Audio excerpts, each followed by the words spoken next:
Hey guys, welcome back to just a short reaction video to WrestleMania where me and Shadow are going to discuss our opinions on some matches, give our thoughts, and hopefully you guys can chime in on the comments as well. Make sure that you follow us. It is Off the Top Media and YouTube as well as Twitch. And then just drop a like, subscribe, do all those fun things, help us get our content out there. How you Hey, doing, make sure you Shadow? follow us on X too, because we go live there too. That is Uh, very true. I'm all right. I'm enjoying this weather. I'm exhausted from this long weekend we had of professional wrestling, a whirlwind of emotion, but I'm here for it. So I mean, this weekend was crazy. You started off with SmackDown, then you had Stand and Deliver, 2 nights of WrestleMania, Monday Night Raw, NXT last night. Like so many things going on this weekend. yeah, there's But like I said, whirlwind of emotion this week. we're just gonna touch on about 5 matches from WrestleMania that we wanted to give our thoughts and opinions on. So the first one we're going to talk about is the Intercontinental Championship, which had Gunther facing off against Sami Zayn. Yeah, I mean, 666 days as champion Gunther was, and I mean, I did not see that ending. I obviously I wanted Sammy to win, being a Canadian boy and all, but I mean Gunther's been champion for almost 3 years at this point, or at least two and a half, right? Give or No, take. not even two yet. 2 years is 730 Oh, days. I'm not good at math. Um, Either way, 666 days. Uh, one of the no, it is not one of. It is the best reign as an Intercontinental Champion. I mean, it's just ironic that they ended with those numbers. Like, why would they have chosen that day to do it? Why would they not have put this match on Sunday night to where it I, would have been 667? I don't know. I mean, in the promo that, and this is going to Raw for a second. When Sammy was talking, he talked about 666 days, and then in Arabic he said, "Ask God for forgiveness." So I don't know. Um, it I guess it's significant to the Beast, which would be Gunther. He Maybe. ran the gauntlet though. He literally did. Like he dwarfed everybody in comparison, and Yeah, he put on this banger matches, and that was no different with Sammy. He dominated that entire match. It was the true underdog coming through. I really was not too thrilled with the outcome of this match. Um, I felt Sammy was not the right person to win it. I wanted somebody who really needed the notoriety of beating Gunther, where Sammy, he's already won the IC belt 3 times before this. He didn't need this belt. I felt that there was other people that deserved it over him. Great match. Don't I'm not going to take that away from these two. Like they put on a hell of a match.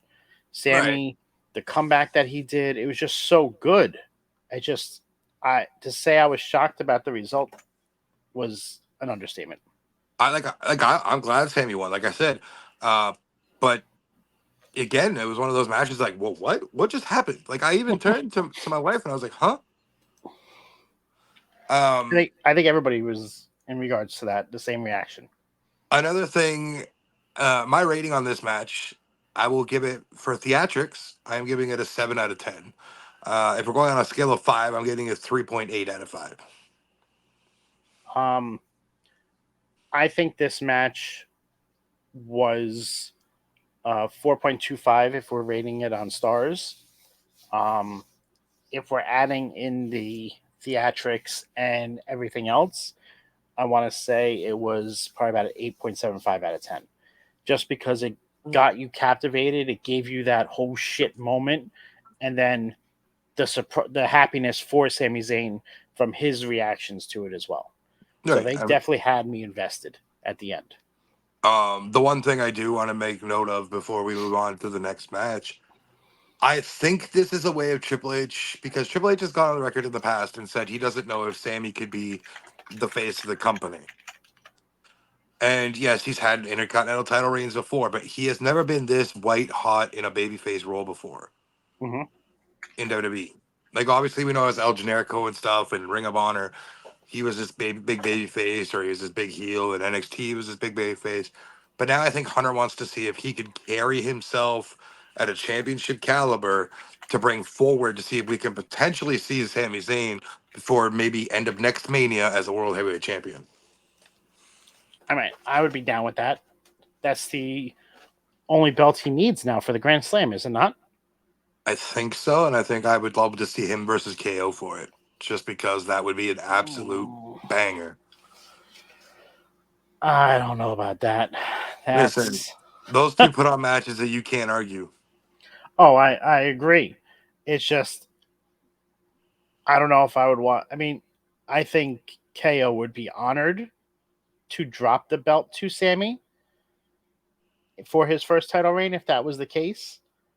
I just don't know how we get there to get KO the belt. I don't know. That's not for us to figure out in this situation. So that's just fantasy booking. But let's move on to the next match. We're gonna go into the World Women's Champion. That is Rhea Ripley versus Becky Lynch. So First, if we I got to if talk I about understand, I was gonna say we got to talk about the entrance first before we start about the okay, match. what Rhea singing to herself down to the ring? I mean, just the fact that Motionless is White played for her, that's been like a dream for her to have that happen. And That the crowd that to just be behind them was phenomenal. so two notes that I'm sure everybody and their mother knows by now. Becky was dealing with some illness going into that match, and Rhea actually had a panic attack on the way to the ring. She had a panic attack, yeah, in the backstage before going out, Yeah, like like she had in Gorilla. she'd calmed herself down before she got to the ring, but that's crazy to me. I mean, that kind of tells you that they're still humans, right? At the end of the day. But Uh, good. the match itself, um, given the fact that we know Becky had 102 fever, strep throat potentially, and going out there in the weather it was, yeah, um, it's crazy to me. I for them to start the night on night they went night one, right? That was the Yeah, night first. That one, was match how they one. opened the show. Yep, night one, match one. Um, I'm very curious if that was because Becky was not feeling good, and that's why they put that match first. I mean, we I also figured seen.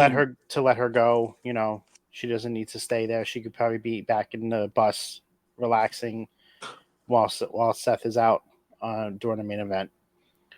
But because I was surprised that it wasn't the co. That's what I'm trying to get at. Like I was surprised that it I, wouldn't have been the co-main event. like Triple H said in before in press conferences, the beginning of the night is just as important as the end of the night. Mm-hmm. And that match set the tone for that entire night. Yeah, Because the crowd was not good on night one though because of the that's what weather. I'm gonna say though, because match one it was good. And then as the night went on, it kind of faded out. Weather wise is what I think and you think Mm-hmm. and most of us think. Well, Um Having coordinates in Philly saying it was super loud up there, so they don't understand, but well, my one of my friends was there as well, and he said that it was freezing inside the stadium on night one, and night two was completely different, and you could tell by the way the crowd was reacting between night one and night two. yeah. Theatrics of this match, I'm giving it a 5 out of 10.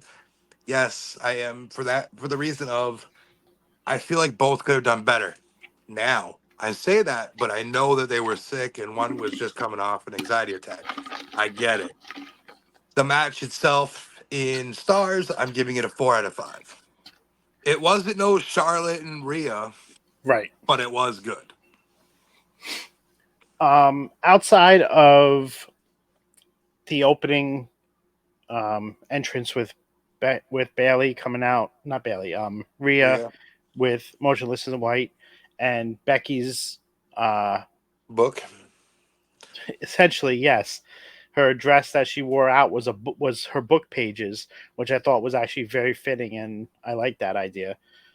Outside of that, there wasn't a lot of story behind it before the last couple weeks. Like they got you invested near the ending, but it wasn't a long-term booking for this match. And I think that's what we lost in the theatrics of this match. I feel like the wrestling itself was good. Like they told a good story in there, just not Mhm. a big enough story to where some of the other You matches we're can. going to cover tonight would be. Right. So the theatrics of the match, I'm going to give it a 6.5. In Okay. regards to the wrestling, I give it a 3.75. So a little bit below yours. So I ask you though, because now that we covered this match, did that feel like kind of like a goodbye from Becky to you? Yes. In regards to she's taking a break, not leaving. Right, but it did feel like not a kind of a lynch match that we're used to. There was a different tempo to it. There was a different feel to it. Maybe it's because we've been reading about her taking a break that we've just kind of Right. We drew were in we that were ready for conclusion. we were ready for it. Like, but it also could be the fact that she was sick. Like that could have It could, also thrown off. We don't fully know. I know her and Seth are both planning on taking breaks to spend some time with their daughter because they really haven't had a chance to do that since Becky came back. Like, yes, they spend time with her, but they haven't been able to just spend time with her, it's not not have to worry family about time. It's wrestling. on the road work time, right? Like So it is a different aspect. I That think being it's. Go that ahead. no, I was gonna say that being said, that's the next match we're gonna cover is Right, Drew which McIntyre versus also Seth Rollins. which also opened night two. So Becky and Seth opened both nights of Mania. I mean, both matches were a great start to the night.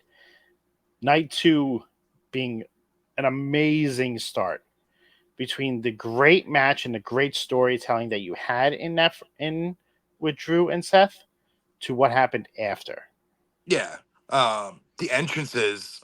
Drew's, I feel like we were supposed to get a lot better gear. And kudos to, Well, I believe it was Jason Baker's wife, who spent all night working on Drew's makeup gear. I was gonna I say mean, because his original gear was lost, yeah, thanks, UPS. so great job to her for being able to come up with something on that short notice.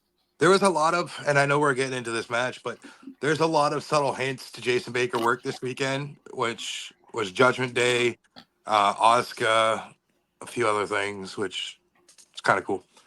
Um, this match, the Seth entrance really threw me off. It felt like something you'd see at NOLA, not really, Philly. But Well, speaking to one of our compadres on here, Mike, he said they are very big in Philly as well. So it does fit the theming for I, them. I I It think just we're not Jason, used to that. right? I think Jason Kelce dressed up like one of them Hmm. for when he won the Super Bowl. But that being said, going into the match, I mean, that was nothing short of, considering Seth only wrestled, I don't know, 16 odd hours before that in a brutal match where he took a brunting of the beating. And what? That was only what his maybe second match back in the last 4 months. Second or third, yeah. Yeah. He So they put on some they put on some really good some spots. Drew really took it to him. Seth favoring the knee like in the back, which was kind of cool. Not cool, but he played up the injuries. Obviously, he's not hurt, but he played up wait, that he did got. you were saying he sold? Yeah. I thought the IWC complains that he doesn't sell. Listen, the IWC hates me, and I hate the IWC because they can eat coin the long ways. But I'm just saying, like, isn't that one of the things people complain about him is that he doesn't sell, and yet that's all he did this weekend. Yeah, I mean, I'll let you give your opinions on the match before I go into some final details. So, So the match itself, I love the way that this match kicked off. Claymore right from the get. I really thought they were going to have it happen that quick, just because of the beatdown that Seth took the night before. Could you when I, imagine if they did that? that okay, and I'm not trying to cut you off, but that to bring that up, I forgot about the first Claymore. Um, that kind of threw it back to Kane versus Daniel Bryan a few years back at Mania, where the match ended in 18 seconds. So that's kind of Hmm. where I thought that might have gone. I mean, that's what I like, especially with the beating that Seth took the night before. First match, very short turnaround. First thing that happens, Claymore, and then that's it. Like, that could have been a great way to start the show. Utter shock. But the problem is that there was only 6 matches on the card for Sunday night.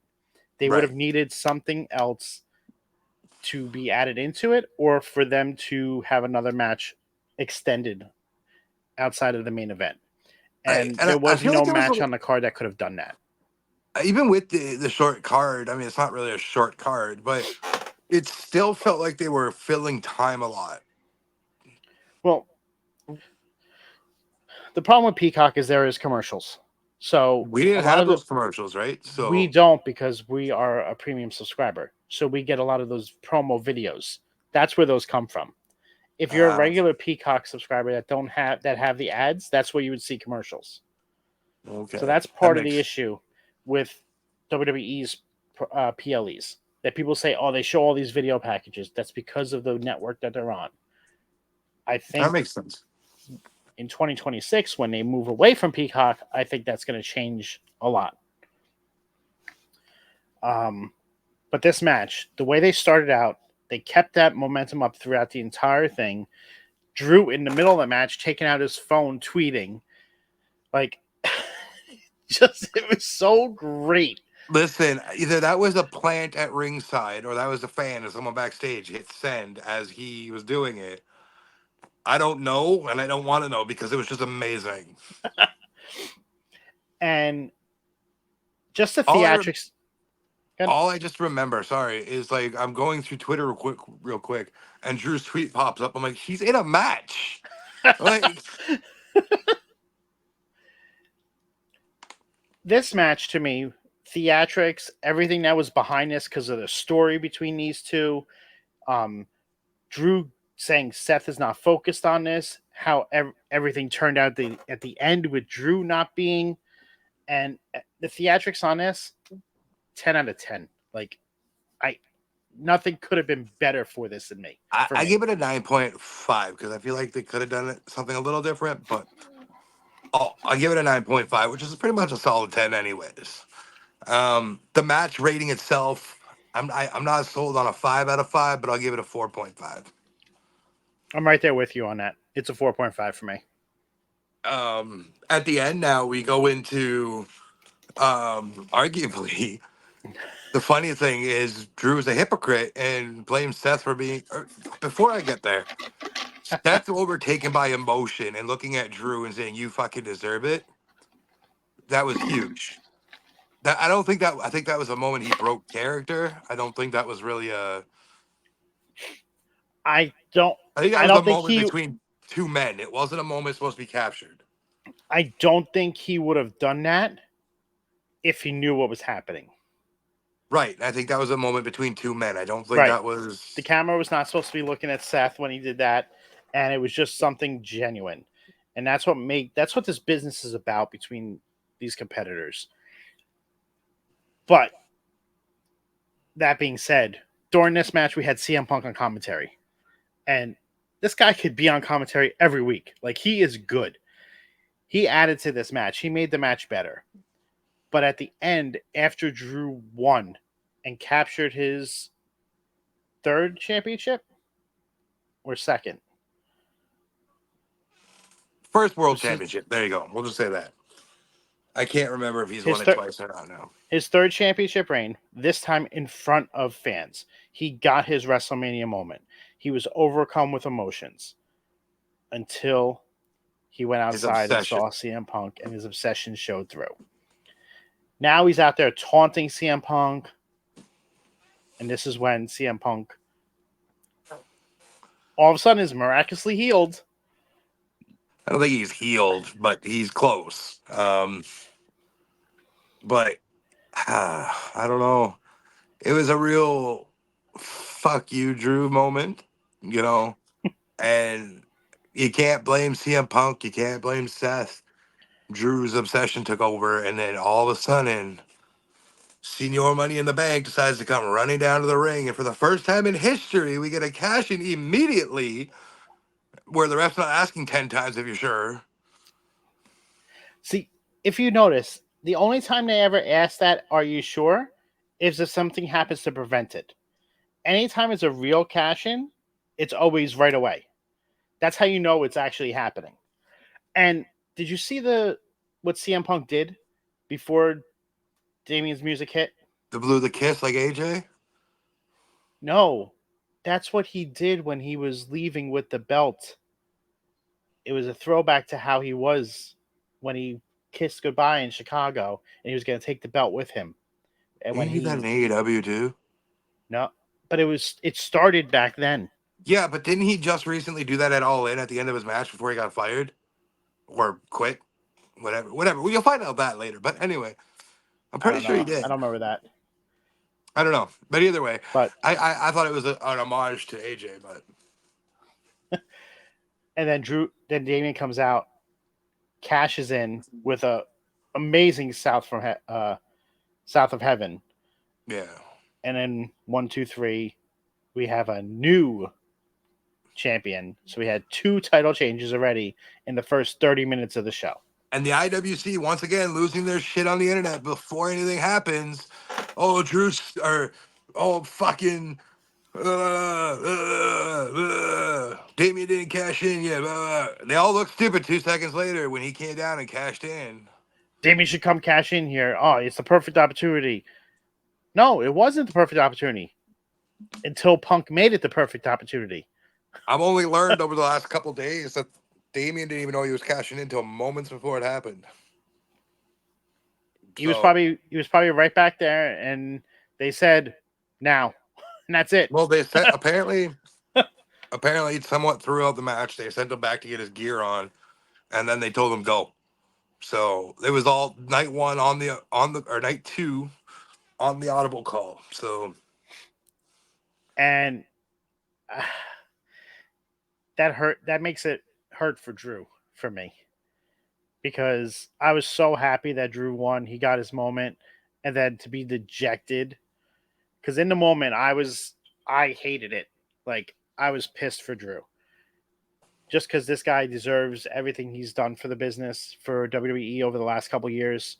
He helped carry during the pandemic with his title reign there. Never had that fan reaction, and then for this to happen, it was upsetting to me. Going back and rewatching it afterwards, you could see the beauty in the cash in and how great it actually was. it's also the second time in Mania history that's happened. It's only the second time, and they're comparing it to the heist of the century. That's how good this was. It was good, but I wouldn't compare it. The heist worked because of how it went down. Right, they turned it into a triple threat, and then Yeah, he pinned the other person to get the belt. yeah. But anyway, it is what it is. Let's move on to the other women's match, the WWE Women's Championship, which had Io Sky taking on Bayley. I love the video package to this. The video Just package was great. all the video package that they had were phenomenal this It weekend. felt very early 2000s WWE, like WrestleMania season, like when they had the video packages that had the hype music behind it. And I still would have wanted to see My Way for a certain event, but hey, whatever. We're not in 2002 anymore. Um, whatever. It just works. It just works in wrestling. But I loved it. The match itself for me did not do anything. I felt like it was very stagnant. There was a lot of mistimed moves, and you could see it, and it wasn't like, oops. There was a lot of mistakes. I'm not gonna say botches because it wasn't a botch; it was a mistake. I just felt like that pace. They were trying to move too fast for each other, and it just didn't transition well to what we've seen. I think they were too hyped up. That could be it, right? Being But in the co, like it was a big moment for both of them. no, naturally. I just, like I said, there wasn't enough fluidity behind it for me. The build was amazing. They properly built that.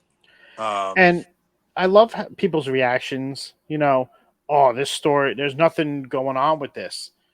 They had a lull between when it first got built up to the week before Mania, and it's because they put such a focus on it right at the beginning that it was hard to keep that momentum going throughout the entire time frame during Mania season. That's exactly like what's going to happen when inevitably Dominic and Ray go at it for the last time. You need that kind of disconnect between the fans for a little while, so you kind of forget about it. You know, you need to play it up properly. Mm-hmm. For me, I'm being polite. It's a 3, and I'm only giving it a 3 because Bailey won. Also, the crowd during that match got irritating. Why? The whole hey, it was cool for the first 2 times, not for the entire 20 minutes the match happened. Um, I give this match a 3.75. I thought the match was good. Yes, were there issues with it? Obviously, but it was a good match. They put on a good show. Bailey got her moment. She deserved it, and she was overcome with emotions at the end, and it just was so good. I think So we might be seeing a face Bailey again, potentially hugger, but not full on hugger. no, I don't think we're gonna get Hugger Bailey back. I'm excited to see what happens on Friday Night SmackDown this week, though, because Yeah, that's where we're gonna see what we're gonna get. right. Well, I guess that leads us into the The main cinema event. of cinemas. Uh, before we even discuss this, theatrics 10 out of 10. The match itself 5 out of 5. Yeah, I can't even argue with any of that. Um, I can't say anything more. I mean, in the Tokyo Dome, that's a 7 out of 5. I'm still trying to find if he's put his ratings out yet because I haven't He seen anything hasn't. yet. He hasn't. Yeah, because he knows that he's going to get destroyed alive if it's not a good rating. If that final match doesn't get a 5 out of 5, there's a problem. If they don't get a 5-star in this match, you could If absolutely see his bias showing. out of any match, I don't care. He can rate all the other ones 2 if he wanted to. But if that match doesn't get a 5 out of 5, there's a problem. Uh, I don't even know where to start in this. The build over the last 2 years has been amazing. The road to get there, um, adding in different pieces, the trials and the tribulations of Cody, uh, the documentary that was released of Roman recently, making the fans kind of feel for him, kind of put him in a different position, like, oh shit, he might still win. Um,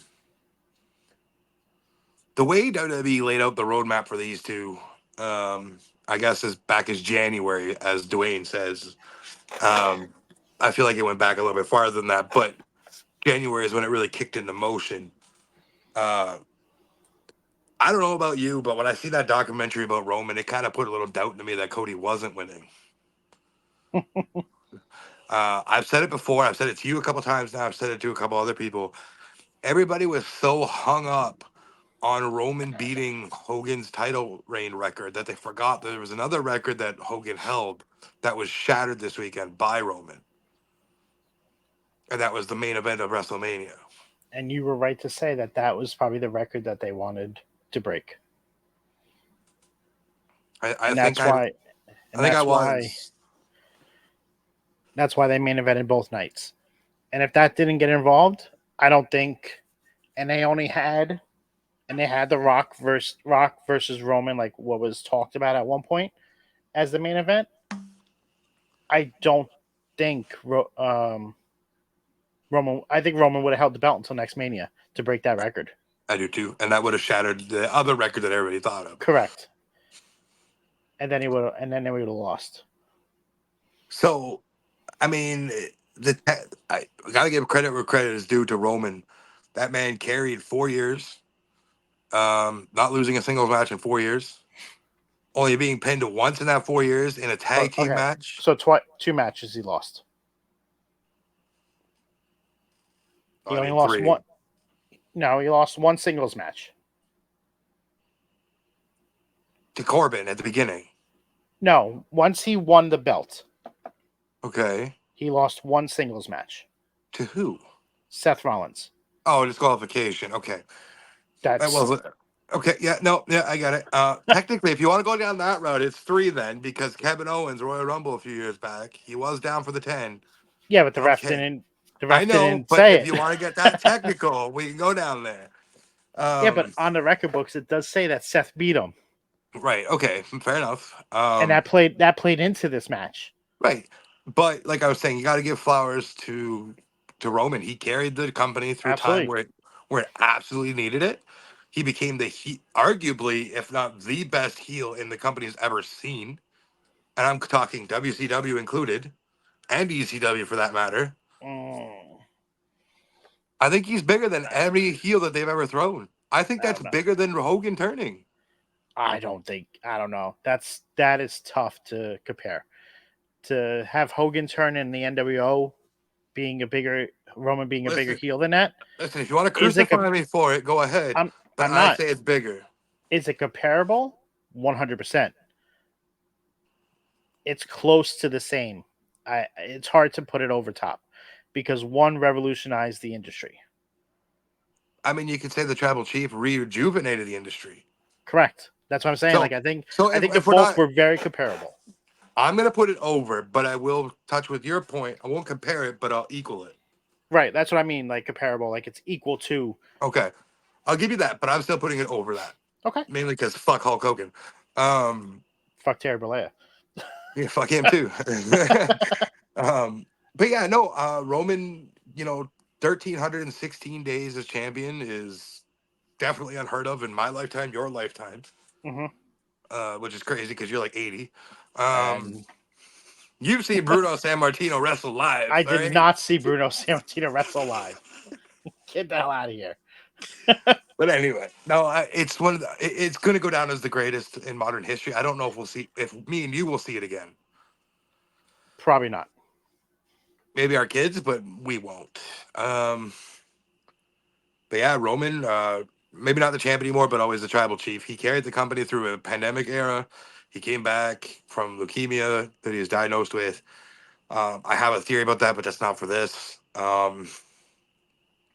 And no, it's not saying he faked it. Don't even go there. No, he absolutely Um, did not. I know. I just want to put that out there before someone makes a comment. Oh, he was fake. No, that's not what I was alluding to. So don't try that.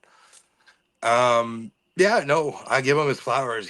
The list of people he put over in that reign, making stars out of Sami Zayn, who was already a star, but to put him onto that next level. Hmm.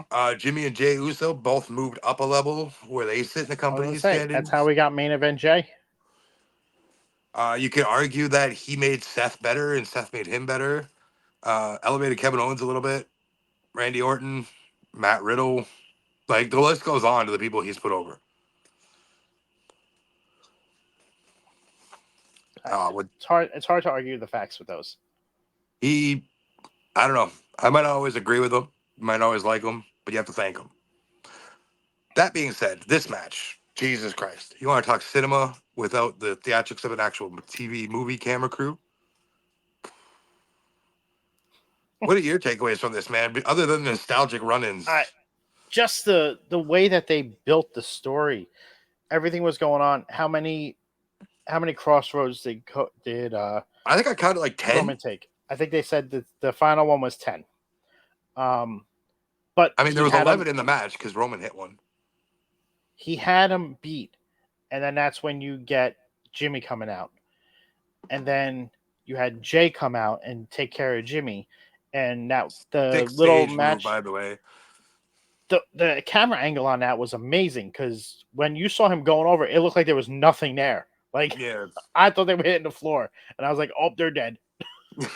I mean, we didn't see him again, so they might have died. Who knows? And to be fair, that was better than their match from the night before. But 100%. then you come back, and now Solo gets involved. Same thing as what happened last year. Now you're getting the history. Solo's the one that helped him win, helped beat Solo killed Drew. me. Finish him. Finish his story. I know. and That part just then made me laughing. I was like, ugh. and then you have the one person that had beef with Solo come back. John Cena was great. Put him through a table. Put him through a table. Then you have The Rock come back The here. final boss. No, Take not out just The Rock. The final boss. take out Cena. Now you have Rock and Roman going to beat down on Cody. He takes out the belt, ready to whip him, and everybody's thinking that we're going to hear the glass shatter. That's what Yeah. everybody was thinking. But we hear the Shield. No, you hear the gong. No, And it's Shield like, came first. oh, that's right. You're right. Shield came for, and you heard Shield. It's like, wait, who the hell is I this? thought, I'm not even gonna sit here and lie. I thought Mox was coming. I was like, is Mox here? Like that was my first thought. There was no way that I knew it was happening because of his contract situation. I said, but could you imagine if that's what happened? I think everybody and their mother thought it was Mox for just a split second. Everybody thought, could this be Mox? And the great way that they did this with the camera angle with Seth, where he didn't even get in the ring before taking a Superman punch. Like he didn't attack anybody. The minute he gets in the ring, he gets Superman punch. He's knocked out. Like Right, end which of in the end of moment him. it's like, what the fuck? What was that for? Right. And all it was doing was setting up something later in the match. Right. So then we get the gong from the Undertaker. He comes out, choke slams the Rock. Lights go back out. Taker and the Rock are both gone. Like disappears. The belt's still there. The Mama Rhodes belt is still laying The in the Mama ring. Rhodes belt is still in the ring. And then Roman is beating down Cody. He gets the chair that Seth brought into the ring. And this is where the downfall happens. This is where the reign of Reigns ends. Because he cannot get past what Seth did to him 10 years ago. Mm-hmm. And he knows that he's not going to. It's PTSD for Roman. And I'm excited to see where this goes now. But we're talking about right now. He instead of very easily, they're both standing. He could easily hit Cody with that chair and win. And then hit Seth too, just for good measure. But he decides to just go after Seth. Allows Cody to recover. Cody then hits one crossroads, another crossroads, and then that third crossroads that took all like everything he took to get him up and to do it. It just added to that moment. Yeah. And And then I don't care what anybody says, the smile on Roman's face. it's chef's kiss. Now, I want to go just a little bit back for a second, about 3 crossroads and an E back. Few weeks, I don't know, I think it was almost a month, maybe a month and a half, 2 months ago at best. Seth said to Cody, I will be your shield. He was literally the man's shield in the moment. He took that chair for Cody. Mm-hmm. And then we got the arguably the biggest pop of WrestleMania history. I'm pretty sure that was probably the loudest pop WrestleMania has ever heard. And the loudest whoa you'll ever hear in an arena. It just was amazing. The Brandy come reactions. Yeah, Oh, we Brandy didn't coming even in. talk about the entrance. No. We didn't even talk about his Those entrances. so I mean, Roman's was just Roman. Like he didn't need to do nothing super elaborate. Oh, he It had was an cool entire again. orchestra. It was another orchestra again, which was cool. But Cody, shout out to Jason Baker once again with that mask that Cody came out in. It was badass. And then Brandy seen her first time in 3 years on WWE TV. The pop she got was amazing. You know, that was dope. Brandy coming in and being the first one in the ring when he won. And then him handing the belt to his mom and the locker room of baby faces that had issues with the bloodline coming out. It was very reminiscent of you can either go Sting or McFoley winning Mm-hmm. when members of the locker room came out to celebrate them. I felt like I would have loved to have seen the locker room empty for Cody. but whatever, it is what it is. It's still something. Seth being overtaken by emotion at ringside, literally crying. You know, because he Samantha was Irving making that call. her call. Okay, so if you guys don't know, Samantha Irvin does not want to know the results of the matches. She wants to call everything with a true reaction afterwards. And you saw that with this match because she literally had a hard time getting the words out because she was so emotional and she was ready to cry. And that just made this moment even better. Yeah, it really gave that moment the extra oomph that it needed. Not that it needed anything. The one thing it was missing, though. If you say Dusty, I swear to God. Not his dad, his brother, uh, Dustin. Yeah, Dustin Dustin. was there. Not I mean, Ricky Dusty, Starks and Dustin Dustin. were both up in the skyboxes. No, no. We didn't see Dustin in the skyboxes at the end. There's pictures of Ricky Starks and video of Ricky Starks cheering. Yeah, freaking out. Dusty was probably Right. headed back. Dustin was probably headed Dustin backstage. was probably in Gorilla waiting for him to walk through that curtain. That's where I could say Dustin was, and we will see that when they come out with a documentary on this. We can hope that we get to see that. But he should have been in the ring with his brother. I don't care what it took. It should have been out there to celebrate with him. Because Listen, you already had another AEW contracted that. wrestler in the ring. That's what I was gonna say. You already had -1 in You that already ring, had one in so there. So why couldn't he have been? That's I my think that I that's don't my think only gripe with -1. this.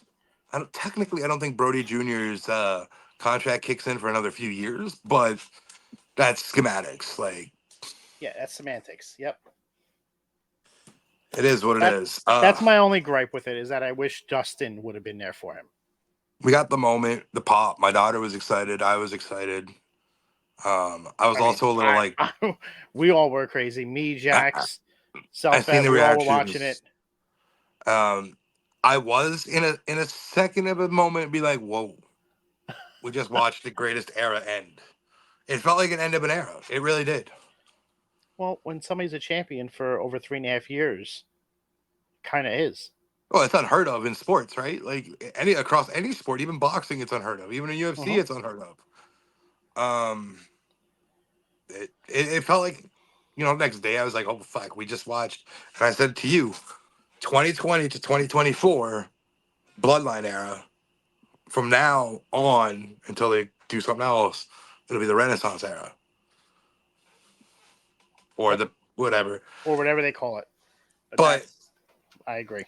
I think what we could take away from this entire weekend with everybody, and I mean everybody, shitting on Vince McMahon, that we are definitely in professional wrestling again. We're not in sports entertainment anymore. It's still entertainment, but I think we're away from the whole Vince McMahon mindset Yep. officially. That was It's the definitely first changed. It's Mania. definitely changing. That was the first Mania of Triple H, and success. Now I'm excited to see where we go forward with this. Overall, because we only talked about a few matches, I am giving Mania an 8.5 out of 10.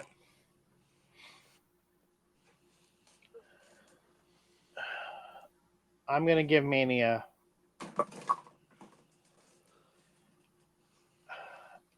I feel like it's an 8.75. That's fair.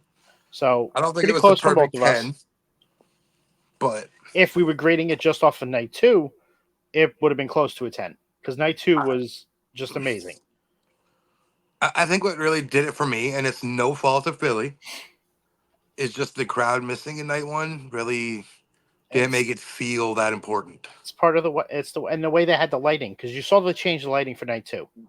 Right. But like I Night said, one, it has no shot yeah, at Philly crowd. No, not at all. because they redeemed themselves night two. Well, even if they didn't, like, it was different temperatures. Yep. But yeah, thank you for listening to our review of the 5 matches.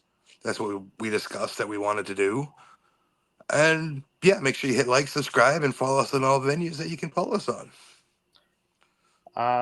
Just make sure, like Shadow was saying, if you see any of our posts out there, just share them help us get our name out there. Let us keep growing. We appreciate you guys. Thank you again, and we'll see you again soon.